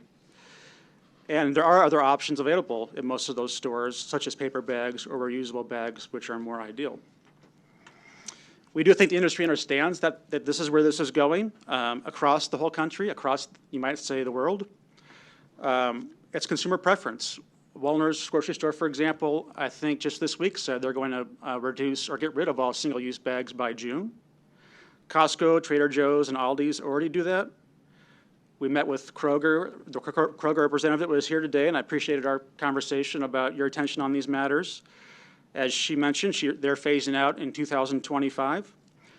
To me, that's 6 years is a long time, but that's movement, and we appreciate all that they're doing along those lines. And in fact, have already banned single-use plastic bags in their Northwest location, so about 62 stores. And largely because they're responding to some local ordinances along these lines, but also consumer preferences. And that's what we're talking about here today. But clearly, we still have a problem here in our city. An estimated 280 million plastic bags per year in the metro are used, and under 5% of those are recycled, despite stores offering those programs. So That option is represented today on the agenda under 54A, and it's still something we could consider here today. But we listened, I think, to the last public hearing we had on this issue. And the common thread between, I think, supporters and opponents that day was that we needed to make it more equitable, or as equitable as possible, and expand to similar business establishments that are offering substantial food sales and similar types of products, such as big box stores, your Walmarts, your Targets, your CVSs, and your Walgreens. And we agreed with that. And so the amendment 54B is a better approach, I think, than we first discussed last week along those lines, drafted by Mr. Kratz to address that issue. It's a simple approach. If you're a large retailer and you're over 10,000 square feet, and if you offer or distribute single-use plastic bags that are 2¼ mil thickness or less, this would apply to you. Why the 10,000 square feet? It is commonly used in our zoning code, but it is also a measure some other communities have used when they did this. And I think the larger stores are more able to accommodate this and provide options when we get this started. But surely, we're open to additional ways to do this as well, and additional expansion of this if others are interested too, but felt that was a good way to start. It's fair and manageable, and we also responded to the notion of wanting more time to adjust to this. So 54B also has a phase-in period that wouldn't start until January 1st of 2022. So 2.5 years out if this was passed today. And I think that's a pretty reasonable time frame for anyone to accommodate. So just a few other things I wanted to address that came up during the last public hearing, since we did continue it today. Questions about enforcement. So this would be complaint-based, like any other ordinance. One could receive a citation, like any other ordinance, a $500 fine, possibly 6 months in jail. I think that's adequate. I think, in fact, the best enforcement mechanism on this ordinance, should it be passed, isn't that, it's public perception. Because folks realize this is an important competitive advantage. It's consumer preference, and should the city pass this, this is something I'm sure folks would comply with. Some have said, well, they don't want to create a patchwork of ordinances or communities or cities or localities. They'd rather have a state do it or even the country do it. And so would I. But I don't think our state is likely to show that leadership, and I think it has worked in other communities. Some states have done it, New York and California, for example, but 350 other cities and localities have taken leadership on this, and it's working. We have an example of that here locally, too. Our anti-discrimination ordinance we took leadership on 7 years ago. That's worked well. I don't think anyone here would say that's been a mistake. And the state still hasn't acted upon that issue either.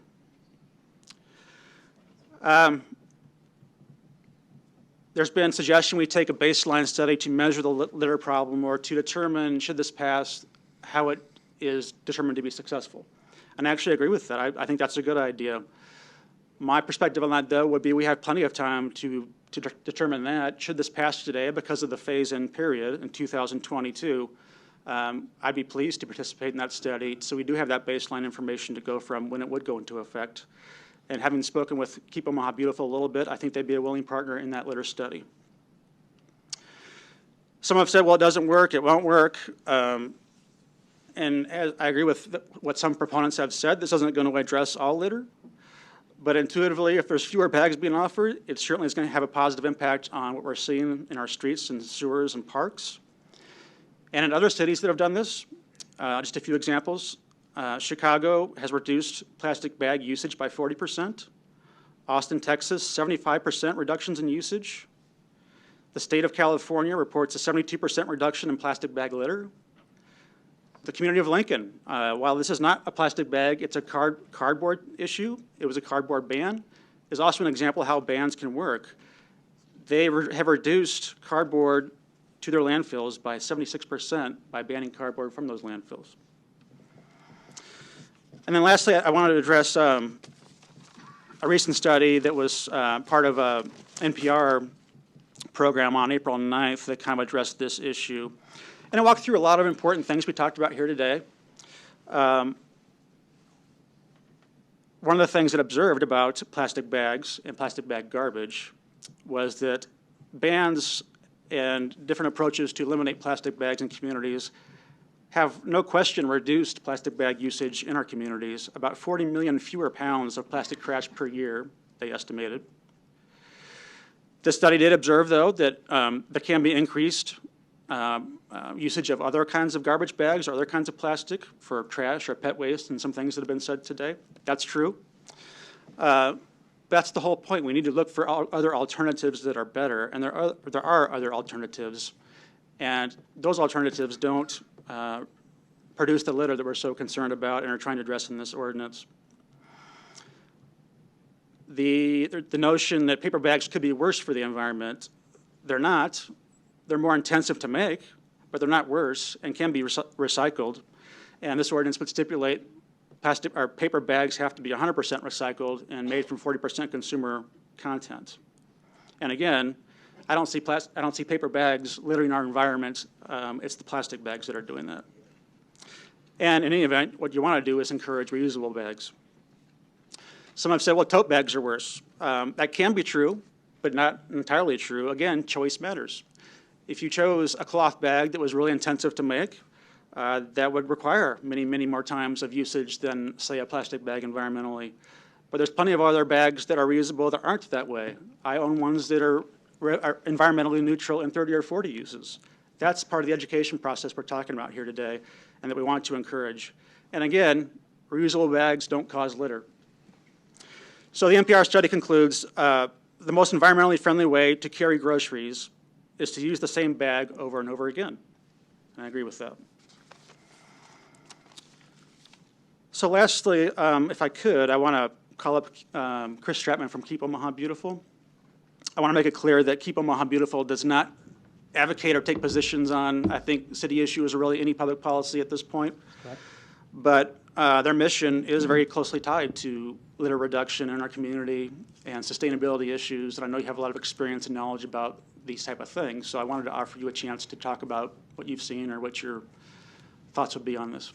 Yeah, so again, Chris Stratman, Executive Director of Keep Omaha Beautiful. Address is 2327 North 50th Avenue, office 1819 Farnham Street, 306. Again, yes, our board of directors and our organization sees ourselves as an impartial resource for the city council, the mayor's office, in obviously in issues such as this that do align with our specific mission. In terms of what we see, I think, we mobilize anywhere from about 10,000 volunteers a year doing cleanups. We, in conjunction with the Parks and Rec Department as well as Public Works, anywhere from about 550 to 500 cleanups in any given year. And most of those volunteers are doing these types of cleanups: parks, streams, trails, etc. And on average, I would say we're typically seeing the majority of things. Hands down, and you always see this from research, is cigarette litter usually makes up about 35% of our litter stream. On average, and when you look at the research, even though there's going to be discordant evidence on some of this, plastic bags usually will make up about 5% of our litter stream. That's across the board, especially on roadway litter. I would say anecdotally, and given our kind of not super formal audits, plastic bags are usually in the top 5 items that we see. Again, cigarette litter, tends to be a lot of snack or food package type items, as well as obviously plastic and glass bottles. But again, plastic bags do tend to be one of the more common items that that volunteers pick up. Any other specific questions?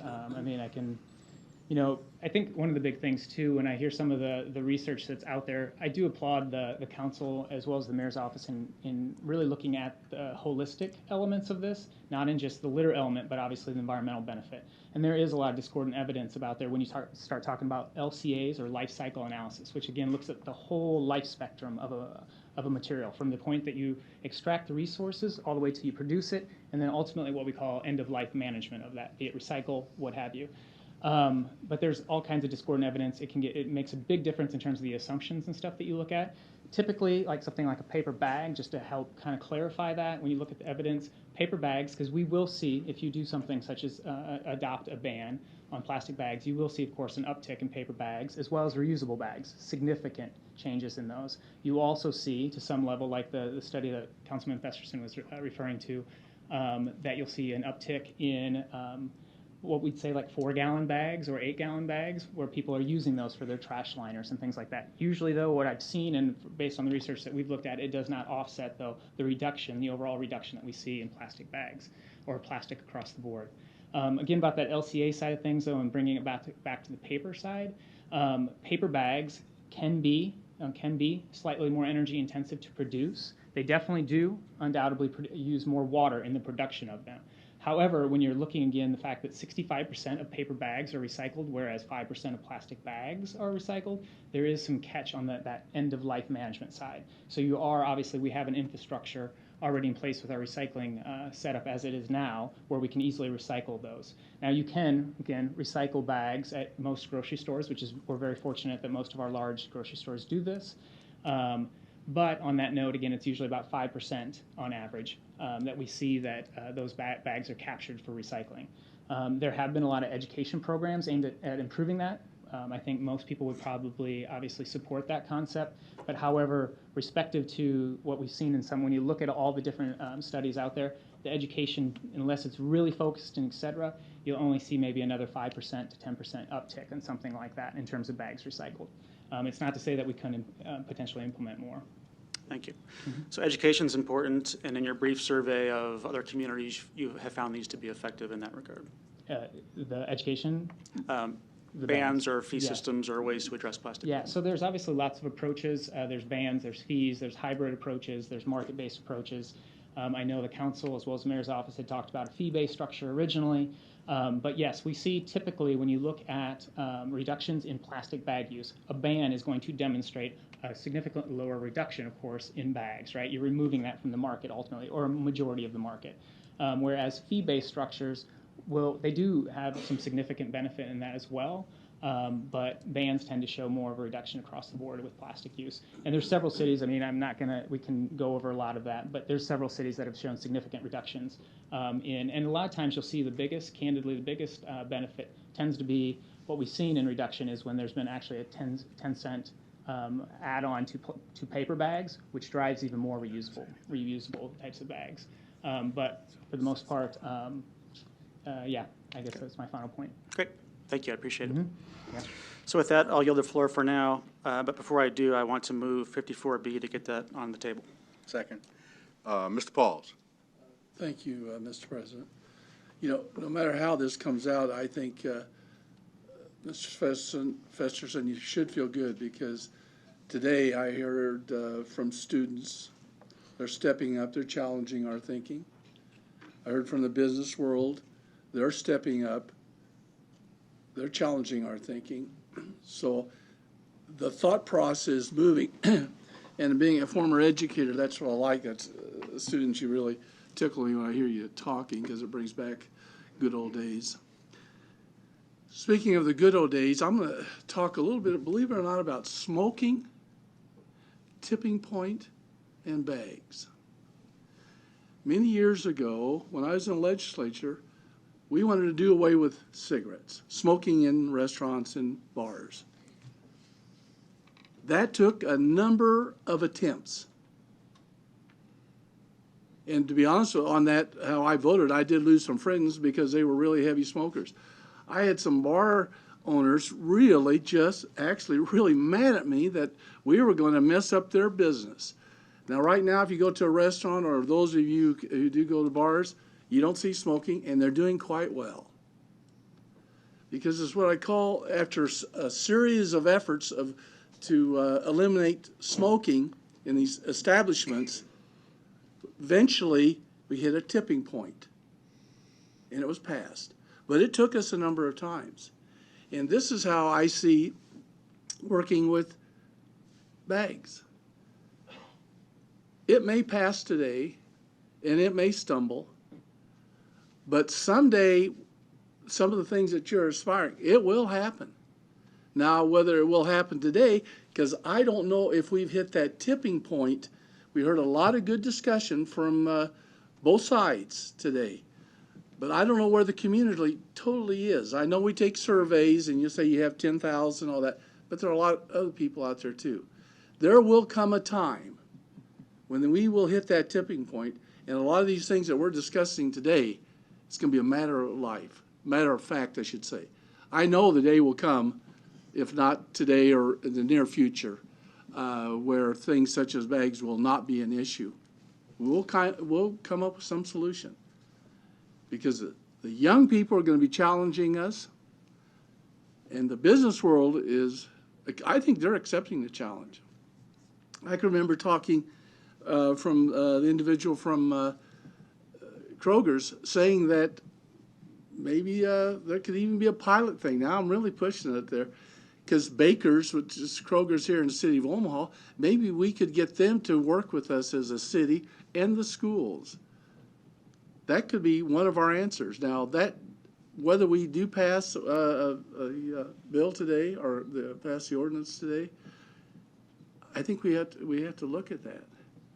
And not only that, the person who represents Kroger, she happened to have gone to the same school that I did in Kansas, so she can't be all bad. I don't mean to embarrass you. Not at the same time. Not at the same time. If you take a look, that's very easily understood. But I say that tipping point, and I don't know if we're there yet. And I'm going to challenge some of the people. If you haven't read any literature on the tipping point, do so, and you'll understand what I'm talking about. And I'm finished. Thank you, Ms. Melton. Oh, thank you, Mr. President. I have to say this might be one of the most enjoyable meetings I've sat through, and I know everybody's going, "What? Are you kidding?" You know, we're going on 6 o'clock, but the number of young people that are here and that took the time and that stayed. So I have to say, the last time we did this, a lot of the opponents were upset at the end because they said, "Hey, wait a minute, we sat through all of the proponents, and then they left and they didn't hear us." So what I'm most impressed with is the fact that you've sat here and stayed. You just didn't come down and tell us what you thought and left. I have a son who graduated from Creighton Prep last year. Some of you may know him, but by the way, he has talked to me for the last 5 years about the environment and global warming and being to the point where sometimes I want to go, okay, I got somewhere to go, right? But the schools are really focusing on a lot of that, and I think it's great. But I also think when we do these things, we have to get them right. And sometimes what happens is what you think sounds good and what you say, oh, I can pat myself on the back because I just did something good, maybe may not be the right thing. I like what Kroger's doing because what they're trying to figure out and what they know is they've decided plastic bags we want to ban. So that's good. Now let's figure out how we do that, but what's best for the environment. And we got two issues going on here because you've got environmental issues, but you got litter issues. And right now, we need to have more bags, like what Councilman Festersen said. We need to have the bags that aren't creating more environmental problems. Because that's what we have right now is a lot of people get these reusable bags and again think, oh, I'm reusing the bags, but the bags the making of those bags are actually a lot worse than the plastic bags. So the environmental footprint is a lot worse. So we can't actually be leaving a worse environmental footprint than what we're trying to do. Just because it may sound good, the actual effect is not. So that I don't want to actually harm the environment more. I don't want to cut down more trees because again, that affects the air quality. I don't want to increase the number of paper bags that we're necessarily using. So what I like is that Kroger's trying to figure it out. So how do we get the mom with 3 boys at home that can't just carry 2 little reusable bags into the grocery store to get all the groceries that they need for the week? You know, you need 20 bags, right? How can we get to those shoppers and be able to provide that many bags that isn't going to actually harm the environment? Even worse. And then with the litter, the problem is this ordinance isn't going to necessarily help the litter because it's banning all the bags from the big box stores that are more than 10,000 square feet.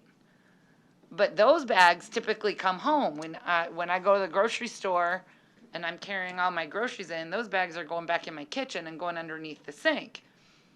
Now, by not banning the bags in the convenience stores and even your fast food stores, those are the ones that people typically are coming out and then walking down the street and throwing them out. We have a litter problem that this is not necessarily going to fix. And also, whether it passes or doesn't pass, there's lots of things that we still need to do. When we walk out of here today, all of us in here and all of you students, we need to start doing something now and really helping with the education piece. How many kids know that you encourage their parents to buy the orange hefty bags? How many people are just throwing stuff away that can't go in the recycle bin? But it could go in the orange hefty bag and be used for renewable, the biofuels, and that can actually be recycled even though it doesn't go in your recycle bin.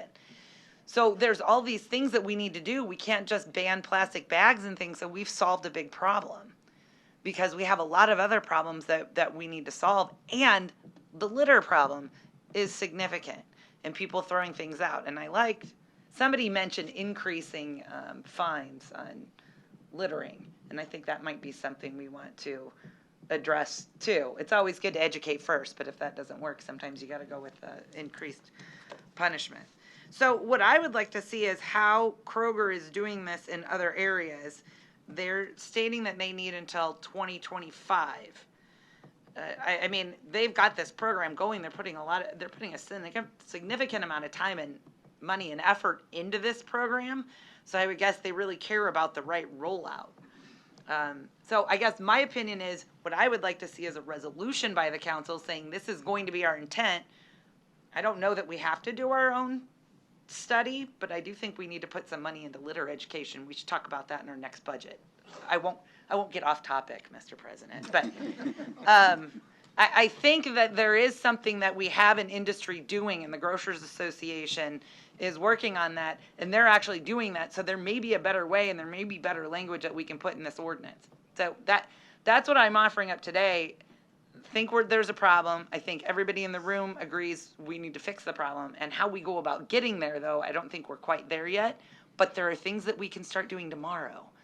Because even if this passes, it's not going to go into effect until 2022 anyway. So let's get that education piece out there. And thank you to the teacher from St. James for helping do that and bringing those students down. And thank you to the students from St. James, 5th grade. I have a 6th grader. I don't think he could have sat through this entire meeting and been as good. So hats off to you. Thank you very much. Thank you. Mr. Hardy. Thanks, Mr. President. I'm going to pick up on one thing you were talking about, Councilmember Melton, at the beginning here, and then go on to my comments. But in addition to maybe increasing the fines, if we get to that point, we also need to make sure we increase the enforcement, because just by having it on the books and not enforcing it, you don't solve the problem that way. So, it was my former boss said something today that I thought it caught my ear, and it was a good admission too. A lot of what we have heard today from both sides is true, and that's exactly right. Both sides have a legitimate concern and a legitimate argument, and I think we all, and I said this at pre-council today, it's not like some of us are for littering or for making the earth a dirtier place to be. We all have the same goal in mind. We might just have different ways to approach it, or different solutions at the end of the day. And so taking that statement about some of what we've heard from, or much of what we've heard from both sides is true. Again, I think that the education is going to be a large component of whatever the solution is eventually might be. And I also understand that really we have two issues here that we're trying to address maybe with one solution, and I'm not sure that's the best way to get to the end of the line. And those two issues have to do with litter, and then maybe the long-term impact of what a plastic bag might do to the environment. And so it was asked earlier today too about, what happens if we get to, or what will be accepted when we get to the having a better biodegradable bag. And I think that certainly would address one of the concerns that has been brought up today about the impact of on the environment, having a biodegradable bag versus what we currently have today. As a quick aside, I learned in some of what I've been told and the investigations I've done is that I've always thought that it was because it was more brittle, that the soy-based or corn-based bag was more brittle, and that's why it wasn't really used in stores very often. What I think I've learned is it's actually kind of a lower melting point, and I think that in some markets you have to deliver those bags in a refrigerated truck to get it to the stores that are using it, which, you know, if you think about the impact to the environment of having to put, you know, those semis on the road with the refrigerated trucks, I'm not sure you're really accomplishing the end goal that you set out at the beginning. But so back to the point of a better biodegradable bag, as technology improves, would that be acceptable? And I think, at least according to this ordinance, I've been told that it's not. So again, if it looks like we're trying to address two issues with one solution, and I think we need to keep that door open for those improvements in technology that might get us to a better biodegradable bag. And again, I think that's where the issue of time then comes into the equation, and knowing what Kroger's doing nationally, as well as what they've said that they would be doing here, I think we have an opportunity to help, or an opportunity to commit to a timeline that makes sense for not only the consumer, but also for the retailers as well.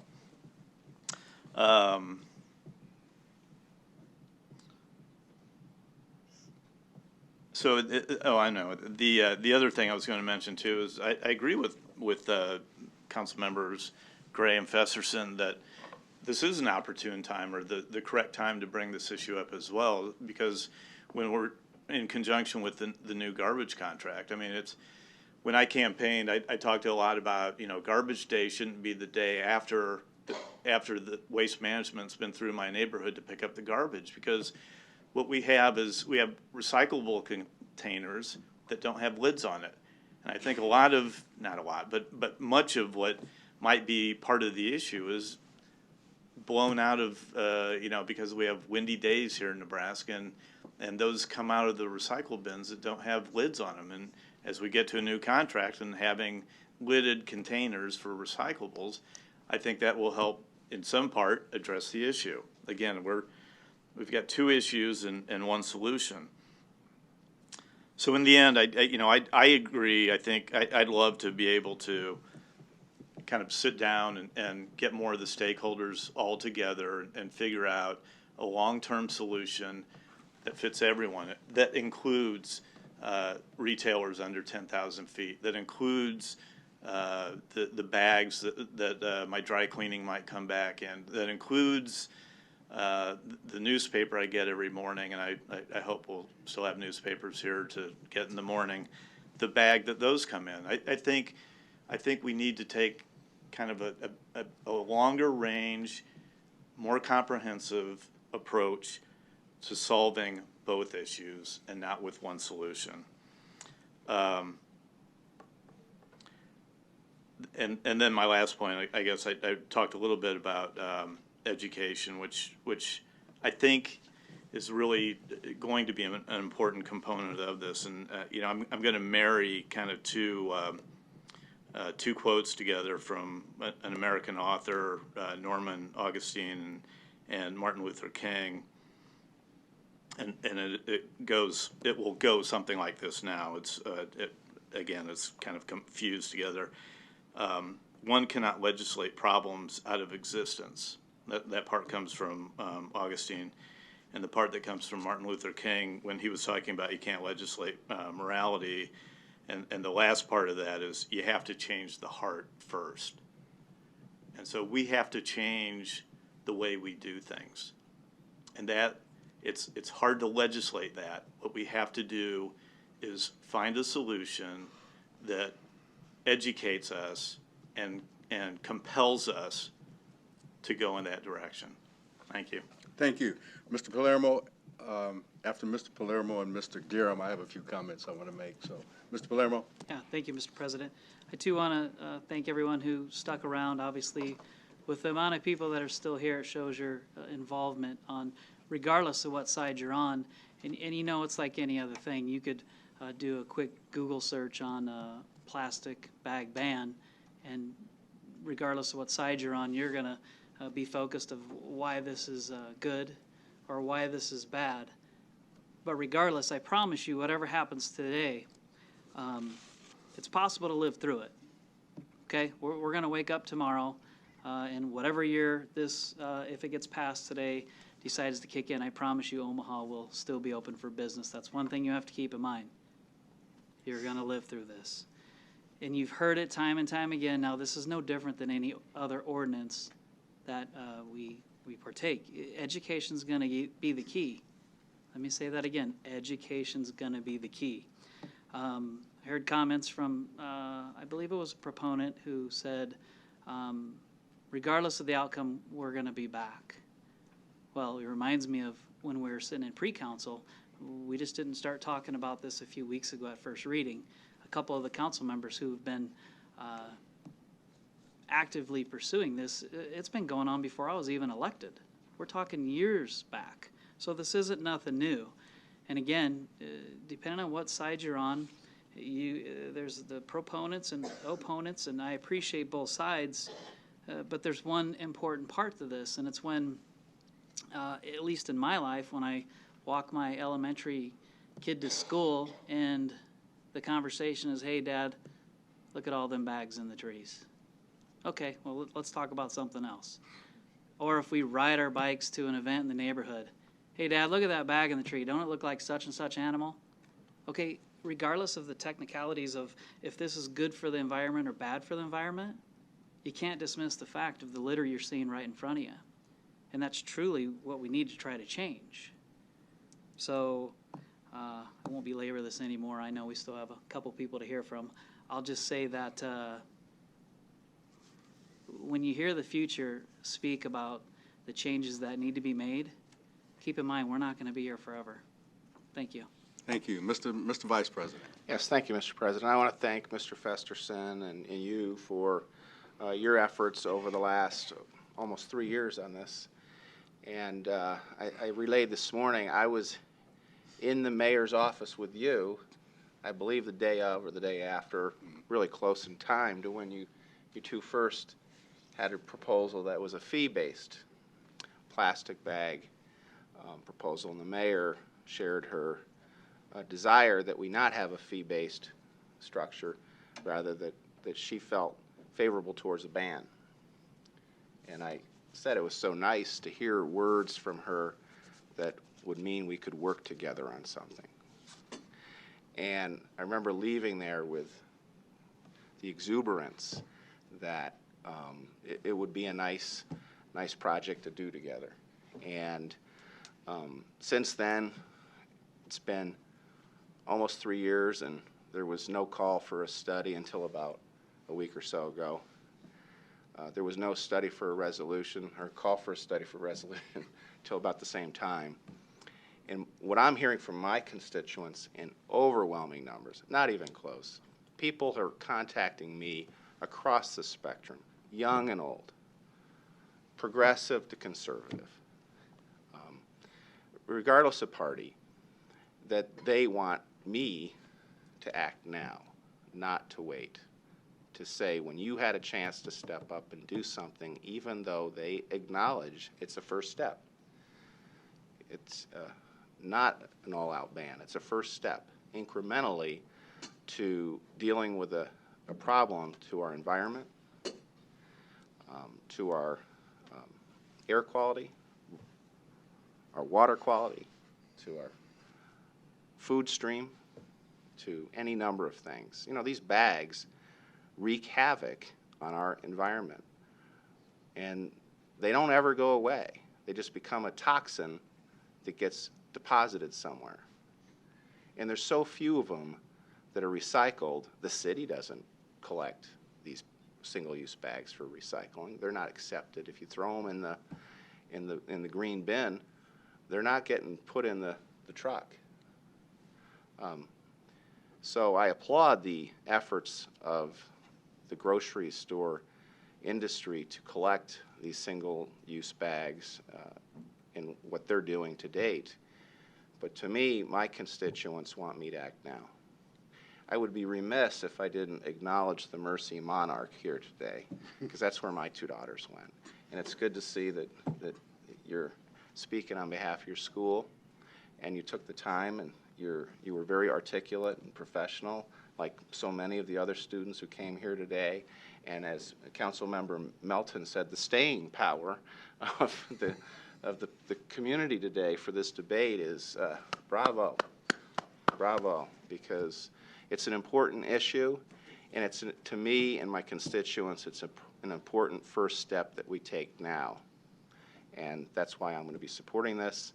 And I agree with Councilmember Festersen when he says the amendment of the whole item B gives more time for the industry to adapt, which they've requested. It might be a little bit faster than Kroger wants to come on board, but I think it's important.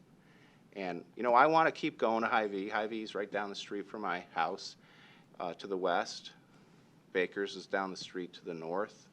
But, you know, Trader Joe's and Aldi's are in between my office and my house. And I see that they can do it. I can see they figured it out. I've seen the customers there have figured it out.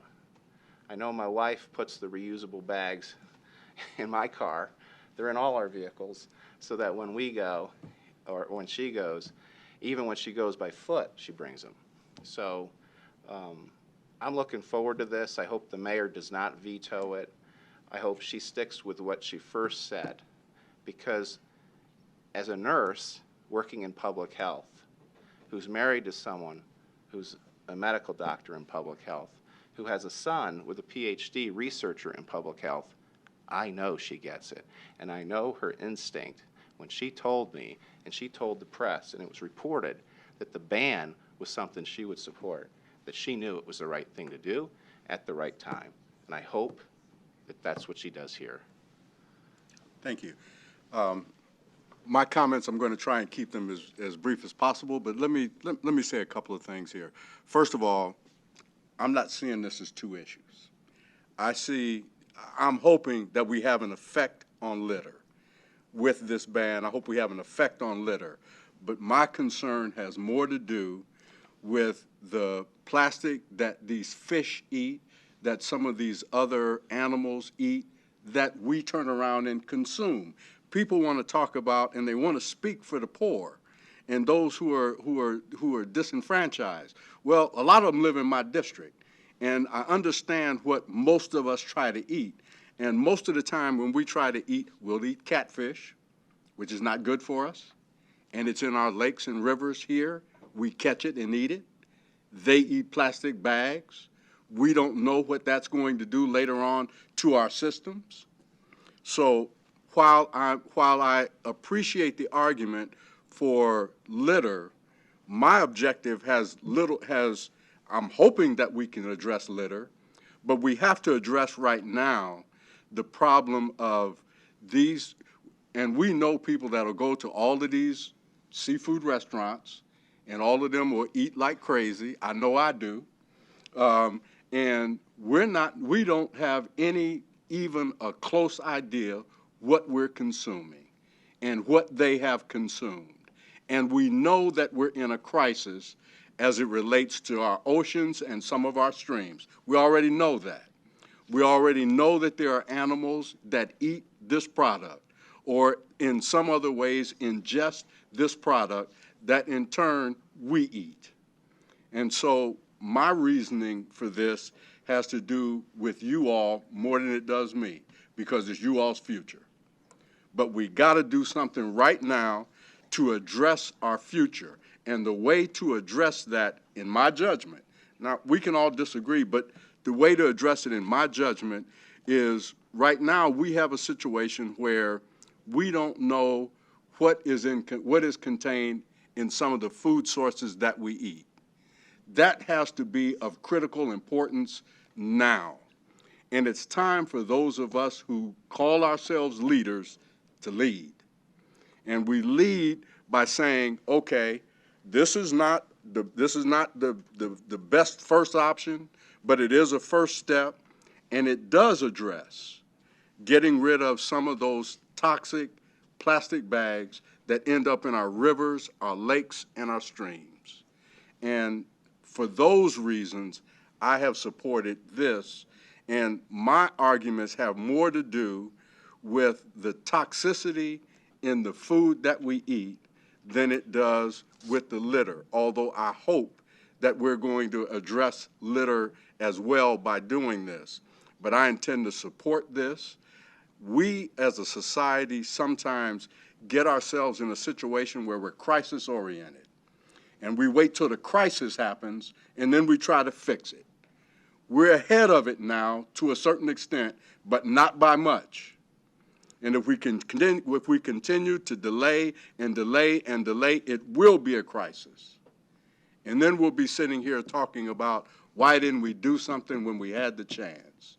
I'm supporting this today, and I hope we move forward. And I agree with you, Mr. Vice President. I hope the mayor does not veto this, but it still should not stop us from moving forward. We are in a crisis, whether we want to accept it or not. And what we do today, right now, to me, it's already too late. Let's get something done today. Is there a motion? There's a motion and seconded to approve item 54. There are no lights. Roll call. 54B. Roll call. Pahls. Palermo. Festersen. Yes. Harding. Jerram. Yes. Melton. Mr. President. Yes. The amendment of the whole for 54 is approved 4-3. Next item.